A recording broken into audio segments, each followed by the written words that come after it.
ជំរាបសួរអូនសុខសប្បាយអត់បងសុខសប្បាយសុខសប្បាយចុះមកមុខថ្ងៃហ្នឹងរៀងស្រស់ស្រាយមែនតែនចង់សួរបងថាមកយ៉ាងហ្នឹងបងមានភាពរមែងញឹកអីនៅសូរូមយើងមកមានញឹកជាមុនដោយសារតែឥឡូវរថយន្តយើងទៅចុះស្តុកអូខេបងសូមជួយណែនាំខ្លួនទៅកាន់ទស្សនិកជនយើងបន្តិច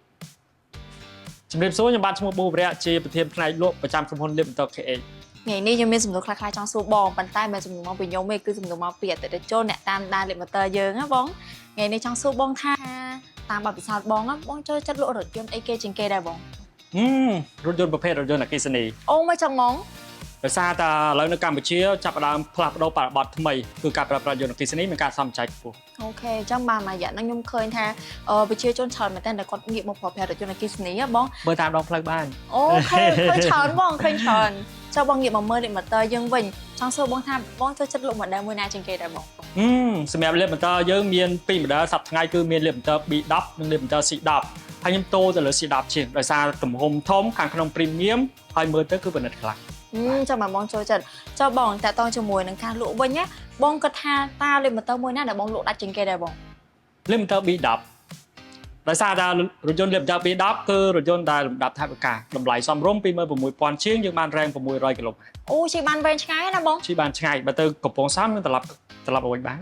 អូខេអញ្ចឹងសម្រាប់ថាអតិថិជនដែលគាត់ត្រូវការប្រើប្រាស់ទៅខេត្តទៅអីគឺងាយស្រួលខ្លាំងមែនតើសាកតែម្ដងគឺជិះបានដល់ទៅ600គីឡូម៉ែត្រអូខេអញ្ចឹងបានឡាននោះលក់ដាច់ជាងគេបងអូខេមួយទៀតបងចង់សួរបងថាបើសិនជាបងណាយើងបដូរពីការលក់មកវិញបងជាអតិថិជនដែលត្រូវការរថយន្តអគ្គិសនីដើម្បីធ្វើដំណើរឬក៏ទៅណាមកណាអញ្ចឹងទៅបងនឹង select model មួយណាដែរសម្រាប់លៀបបន្តខាងយើងគឺមាន2 model សប្តាហ៍ថ្ងៃគឺលៀបបន្ត C10 និងលៀបបន្ត B10 ហើយរថយន្តដែលខ្ញុំគិតថាពេញនិយមសម្រាប់ខ្ញុំផ្ទាល់គឺរថយន្តលៀបបន្ត C10 ដោយសារតែទំហំវាធំអាគុយវាធំនិងខាងក្នុង premium ខ្លាំងបើសម្រាប់ខ្ញុំមានសមាជិកច្រើនអញ្ចឹងខ្ញុំប្រកាសជាមើលរថយន្តដែលធំទលាយប្រកាសជារថយន្ត C10 ហើយចារថយន្ត C10 ដូចខ្ញុំបានជំរាបពីដើមអញ្ចឹងគឺមានធំទលាយខាងក្នុង premium សម្រាប់ក្មេងៗគាត់នៅខាងក្នុងអង្គុយលេងហើយជាពិសេសមាន option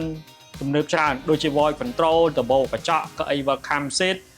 ភ្លើង ambient light មានក្លុបខាងមុខក្លុបខាងក្រោយគឺយើងមានទាំងអស់បាទអូខេបើនិយាយពីការសំចៃអីក៏ខ្ពស់ណាបងបាទ option ល្អហើយមានការសំចៃទៀតអញ្ចឹងសម្រាប់បងដែលត្រូវការប្រើប្រាស់ទៅខេត្តទៅអីលក្ខណៈគ្រួសារគឺស្រួលខ្លាំងបាទត្រឹមត្រូវចុះបងឥឡូវយើងងាកមកមើលបទពិសោធន៍បងក្នុងការលក់វិញចង់សួរបងថានៅពេលដែលបងលក់រថយន្តអញ្ចឹងណាបងធ្លាប់ឮពាក្យឬក៏មានអីដែលគួរឲ្យចងចាំជាងគេដែលវាអស្ចារ្យបំផុតពីអតិថិជនមកខ្ញុំចងចាំអត់មានថ្ងៃពេលទេអតិថិជនម្នាក់ដែលគាត់អញ្ជើញមក showroom ណាគាត់មកចុចអាកន្លែងប្រទេសយើងបើកថ្មហ្នឹងណាគាត់មិនសួរកន្លែងបើកថ្មគាត់សួរគាត់ប្រហែលជាផ្លេចខ្លួនណាអូនកន្លែងហ្នឹងចាក់សាំងកន្លែងណាបងរកមើលប្រជុំអត់ឃើញសោះអូគាត់ច្រឡំមកបងដោយសារយើងនឹងផ្លាស់ប្ដូរបត់ពីរថយន្តសាំងមករថយន្តអគ្គិសនីភ្លាមគាត់តាមអត់តាន់ដែរដល់ពេលអញ្ចឹងគាត់រកមើលកន្លែងចាក់សាំងជាចម្បងប៉ុន្តែយើងប្រាប់គាត់ទៅថាកន្លែងនេះគឺកន្លែងសាកថ្មទេវាដូចទៅកន្លែងចាក់សាំងដែរគាត់ណាមួយចាក់សាំងមួយសម្រាប់សាកថ្មអូខេបងចានៅពេលដែលអតិថិជនគាត់មក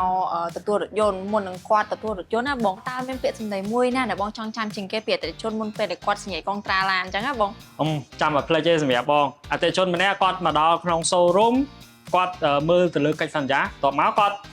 អន់មកហើយគាត់ងើយមើលមុខបងគាត់ថាអូនបងដើរមកមើលឡានលេង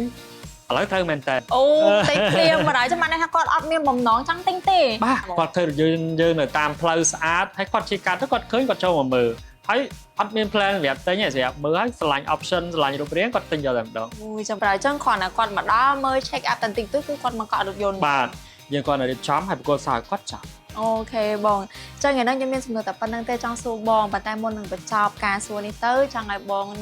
ចែកម្លែកបន្តិចថាតើការដែលទិញរថយន្តចេញពីក្រុមហ៊ុនផ្លូវការតើវាមានសារៈសំខាន់អីគេខ្លះចឹងណាបងបាទសម្រាប់អតិថិជនដែលគាត់ចម្លងក្នុងការទិញរថយន្តអគ្គិសនីគួរតែទិញរថយន្តពីក្រុមហ៊ុនដែលមានធានាត្រឹមត្រូវហើយនឹងផ្នែកជួសជុលច្បាស់លាស់